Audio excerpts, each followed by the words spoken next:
Welcome to my story farm house.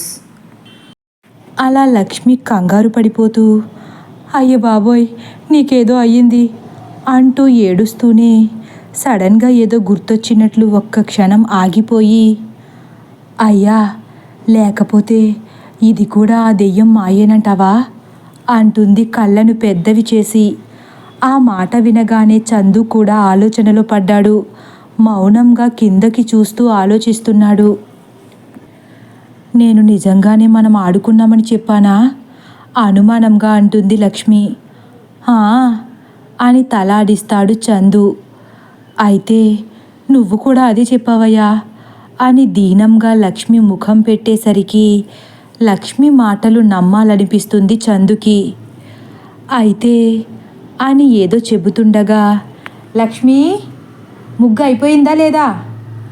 Meenakshi మాటలు కరుకుగా వినిపించేసరికి, నువ్వెళ్ళయ్యా, అమ్మగారు వస్తే తిడతారు, పనయ్యాక మాట్లాడుకోవచ్చు అని గబుక్కున వంగుని ముగ్గుని వేసేస్తుంది. కాసేపటి తర్వాత చందు బయట కారుపై పడ్డ ఆకులను తుడుస్తున్నాడు. ఇంతలో వెనక నుంచి, చందు టౌన్కి వెళ్ళి 2 చేపలు తీసుకురా అని చేతికి డబ్బులు ఇస్తారు విశ్వనాథ్.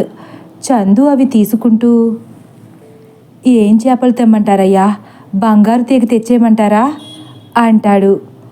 వద్దొద్దు, మురారికి కొరమీనంటే ఇష్టం, కొరమీను తీసుకురా అంటారు విశ్వనాథ్. సరేనయ్యా అని అంటూనే వెంటనే నెమ్మదిగా, అయ్యా మిమ్మల్ని ఒక మాట అడుగుతాను, కోపడరు కదా అంటాడు చందు.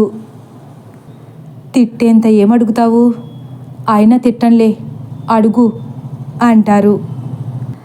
ఇందాక నేను మీకు రాత్రి ఏం జరిగిందో చెప్పాను కదా, నేనేం చెప్పానయ్యా అని తల గోక్కుంటూ అమాయకంగా చూస్తాడు. ఆ చూపుకు, చందు ప్రశ్నకు విశ్వనాథ్ ఒక్కసారే పెద్దగా నవ్వుతూ, ఏరా ఉన్న జబ్బులు చాలవన్నట్లు మతిమరుపు కూడా వచ్చిందా, నువ్వు చెప్పిందే నీకు గుర్తులేదు అంటారు. చందు ఒక్కసారి చిన్నబుచ్చుకుని తలదించుకుని, అలానే అనిపిస్తుందయ్యా, ఇందాక నేనేం చెప్పానో ఒక్కసారి చెప్పండి అయ్యా అంటాడు మళ్ళీ జాలిగా. రాత్రి నువ్వు మీ ఆవిడ కలిసి ఆడుకున్న దాగుడు మూతల గురించి చెప్పావు, ఇప్పుడైనా గుర్తొచ్చి చచ్చిందా అంటారు విశ్వనాథ్. చందు ఒక్కసారి నిర్ఘాంతపోయి, అయితే నేను మీకు దెయ్యం గురించి ఏం చెప్పలేదా అయ్యా అంటాడు మళ్ళీ సంశయంగా. ఎందుకు చెప్పలేదు, అంతా చెప్పావు, మళ్ళీ ఏం చెప్పక్కర్లేదు. అదే అయ్యా, ఏం చెప్పాను, ఆ దెయ్యం గురించి చెప్పానా అంటాడు మళ్ళీ చందు.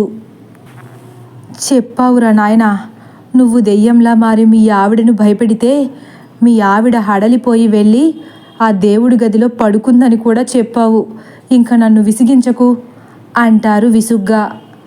చందు కళ్ళు ఆశ్చర్యంతో తెరుచుకుంటాయి.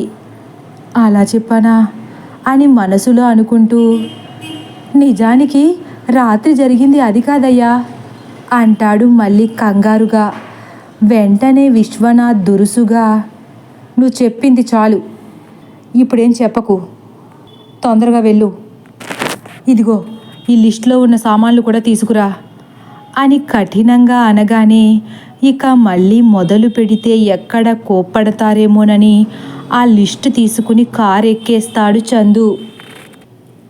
వంటగదిలో స్టవ్ దగ్గర నుంచుని సలసలా కాగుతున్న నూనెలో బుడగల్లా పొంగుతున్న పూరీలను చాకచక్యంగా తిప్పేస్తుంది మీనాక్షి. కింద కూర్చుని లక్ష్మి పూరీలను ఒత్తుతుంది. నిన్నటి వరకు ఎంతో ప్రశాంతంగా ఉన్న లక్ష్మి మనసులో ఒక్క రాత్రితో ఎన్నో భయాలు వచ్చి పడ్డాయి. త్రిపుర డైనింగ్ టేబుల్ మీద అందరి కోసం ప్లేట్స్ సర్దుతుంది. మాధురి ఫ్రిడ్జ్లో వాటర్ బాటిల్స్ పెడుతుంది. ఇలా ఆడవాళ్ళందరూ ఎవరి పనుల్లో వాళ్ళు బిజీగా ఉన్నారు. లక్ష్మి మనసు కూడా ఉదయం తను వీళ్లతో ఏం చెప్పిందో తెలుసుకోవాలని తహతహలాడుతుంది. ఇక ఆలస్యం చేయకుండా, అమ్మగారు మిమ్మల్ని ఒకటి అడుగుతాను, తిట్టరు కదా? చందులానే తడబడుతుంది లక్ష్మి కూడా. తిట్టినా ఆగవు కదా, అడుగు అంటుంది మీనాక్షి. అది ఉదయం నేను మీకు ఏం చెప్పానమ్మా అంటుంది అమాయకంగా చూస్తూ. ఏం చెప్పావే? చెప్పిన నీకే గుర్తు లేకపోతే నాకెలా గుర్తుంటుంది అంటుంది మీనాక్షి. లక్ష్మి కూడా చిన్నబుచ్చుకుని, అదేనమ్మా, రాత్రి ఏం జరిగిందో చెప్పాను కదా, దాని గురించి అంటుంది లక్ష్మి. మళ్ళీ మొదలు పెట్టావా అంటూ లక్ష్మి మీద కోపాన్ని పూరిపై చూపిస్తూ నూనెలోకి గట్టిగా ఒత్తేస్తుంది మీనాక్షి. ఏం చెప్పాను ఒకసారి చెప్పండి అమ్మా, నా బుర్ర పగిలిపోయేలా ఉంది అని దీనంగా అనేసరికి, ఏం చెప్పావో నిజంగానే మర్చిపోయావా ఏంటి అని కింద కూర్చున్న లక్ష్మి వైపు అనుమానంగా చూస్తుంది. లక్ష్మి అప్పటికే మీనాక్షి వైపు చూస్తుండడంతో, నిద్రమత్తులో ఏం చెప్పానో గుర్తులేదమ్మా, నిజం అంటుంది. ఎందుకు ఇప్పుడంత నీరసంగా ముఖం పెట్టావు? సరే ఏడవకు, చెబుతాను. రాత్రి నువ్వు మీ ఆయన దాగుడు మూతలు ఆడుకున్నారు కదా. నువ్వు రాత్రి చీకట్లో దెయ్యంలా నటించి మీ ఆయన్ని భయపెట్టేసరికి నీ యాక్టింగ్కి మీ ఆయన జడిసిపోయి దేవుడి గదిలో దూరేశాడని సంబరంగా చెప్పుకొచ్చావు అంటుంది మీనాక్షి. ఇప్పుడు ఆశ్చర్యపోవడం లక్ష్మి వంతయింది. వెంటనే కళ్ళని పెద్దవి చేసి, అలా చెప్పానా అంటుంది. మీనాక్షి లక్ష్మి చేష్టలకు విసిగిపోయి, ఏంటి అలా రాయిలా బిగుసుకుపోయావు? తొందరగా వత్తు, అందరూ వచ్చేస్తున్నారు అని తలను అటు తిప్పేస్తుంది. అమ్మా, నిజానికి రాత్రి ఏం జరిగిందంటే అని కంగారుగా చెప్పబోతుండగా ఒక్కసారిగా స్టవ్ మీద ఉన్న నూనె మూకిడి అదుపు తప్పి జారిపోయి కింద పడిపోతుంది. గట్టిగా అరిచి అడుగు దూరం వెళుతుంది మీనాక్షి. అదృష్టం బాగుండి మీనాక్షి కాళ్ళు కాస్తలో తప్పించుకుంటాయి. అయ్యో అమ్మా అని లక్ష్మి గబుక్కున లేచి ఒక్క ఉదుటున మీనాక్షి దగ్గరకు వెళ్ళి కాళ్ళ దగ్గర చీర దులుపుతూ, అమ్మా మీకేం కాలేదు కదా హడలిపోతూ అడుగుతుంది. ఏం కాలేదు, కానీ ఎలా పడిపోయిందో అర్థం కావట్లేదు అని అయోమయంగా చూస్తుంది మీనాక్షి. నాకు తెలుసమ్మా ఇదంతా అని లక్ష్మి ఆత్రంగా చెప్పబోతుంటే, లక్ష్మి ఆంటీ, పూరి ఇంకా అవ్వలేదా అని చైత్ర ముగ్ధమోహినితో కలిసి లక్ష్మి భుజంపై తడుతుంది. లక్ష్మి చెప్పడం ఆపేసి గబుక్కున వెనక్కి తిరిగి, నువ్వెప్పుడొచ్చావు చైత్రమ్మా అంటుంది. అవును చైత్ర, నువ్వు ఇక్కడికి ఎందుకు వచ్చావు? నూనెలో అడుగు వేయకు, ఇలా రా అని చైత్రను ఎత్తుకుని, లక్ష్మి ఒక్క నిమిషం నూనె చల్లారని, కంగారు పడకు, క్లీన్ చెయ్యొచ్చులే అంటూ నెమ్మదిగా నడుచుకుంటూ వెనక్కి చూడకుండా చైత్రను తీసుకుని బయటకు వచ్చేస్తుంది. చైత్ర మాత్రం ముందుకి చూడకుండా అసలే పెద్ద పెద్దగా ఉన్న కళ్ళని ఇంకాస్త పెద్దగా చేసి లక్ష్మి వైపే కోపంగా చూస్తుంది. ఎప్పుడూ చైత్రను అలా చూడని లక్ష్మి కూడా చైత్ర వైపు విడ్డూరంగా చూస్తూ ఉంది. చైత్ర అడ్డంగా తల ఊపుతూ చేతిలో ఉన్న ముగ్ధని కూడా అడ్డంగా ఊపుతూ ఉంది. లక్ష్మి నివ్వెరబోయి అలా చూస్తూనే ఉంది. మీనాక్షి చైత్రను తీసుకుని బయటకు వచ్చేస్తుంది. కాసేపటి తర్వాత సమయం మధ్యాహ్నం 2 గంటలు. అందరూ కమ్మని వంటకాలతో కడుపు నింపేసుకుని ఆ రాజప్రాకారాన్ని తలపించే ఆ పెద్ద హాలులో గోడకు తగులుకుని ఉన్న పెద్ద టీవీని చూస్తూ హాయిగా కూర్చున్నారు. లక్ష్మి మనసులో భయంతో పాటు సందేహం కూడా చోటు చేసుకుంది. అప్పుడే సగం రోజు గడిచిపోవడంతో రాత్రి జరిగింది ఎలాగైనా మీనాక్షికి చెప్పాలని ఎదురు చూస్తుంది. ఆ భయానికి తోడు అసలు ఉదయం చైత్ర అలా ఎందుకు కోపంగా తల ఊపిందో అర్థం కాక బుర్ర పీక్కుంటుంది. ఆ విషయం కూడా చైత్రను అడిగే సమయం దొరకలేదు లక్ష్మికి. ఆ సమయాల కోసం ఎదురు చూస్తుంది. చందు పరిస్థితి కూడా అలానే ఉంది. ఈ ఇంట్లో దెయ్యం ఉందని ఎవరితో చెబుదామన్నా కుదరలేదు.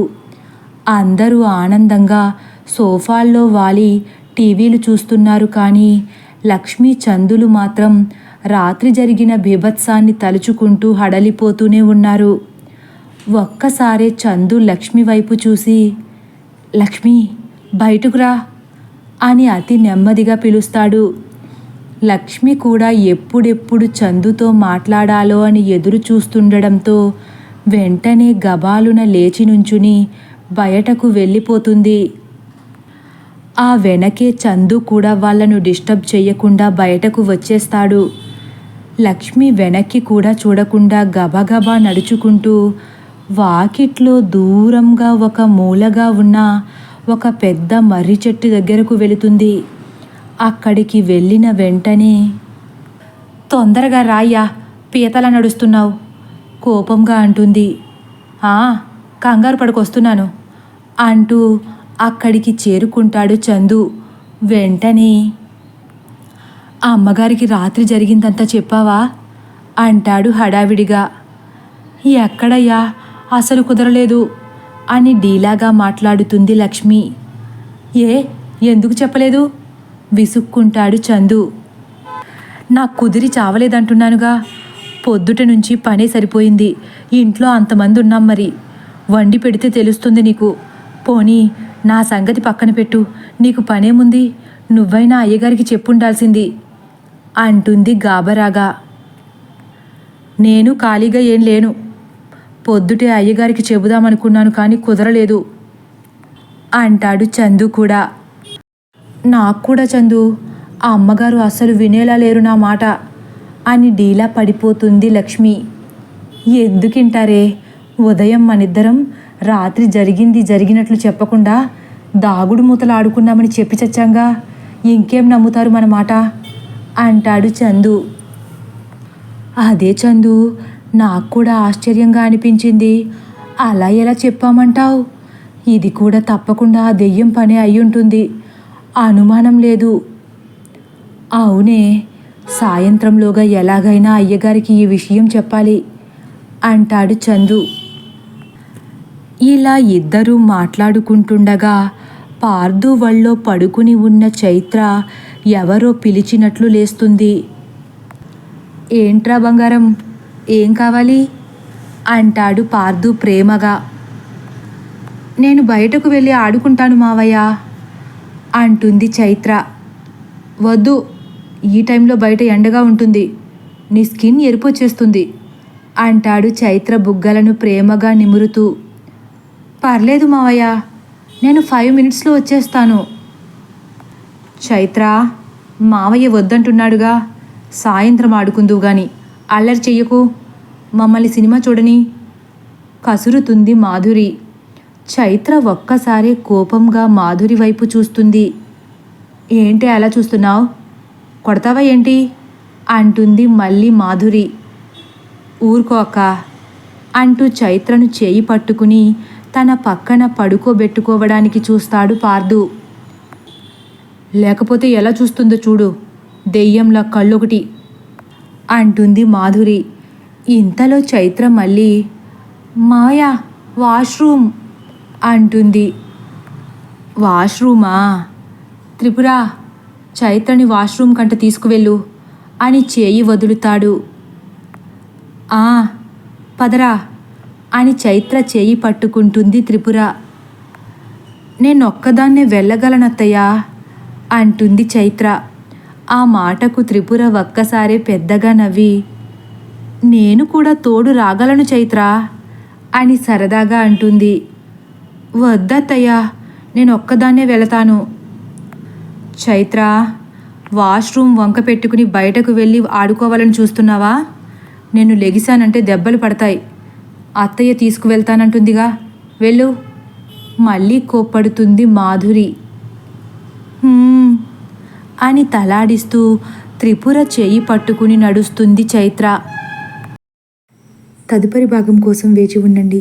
ఒకవేళ నా కథ కానీ మీకు నచ్చినట్లయితే లైక్ చేసి సబ్స్క్రైబ్ చేయడం మర్చిపోకండి. Thank you for watching.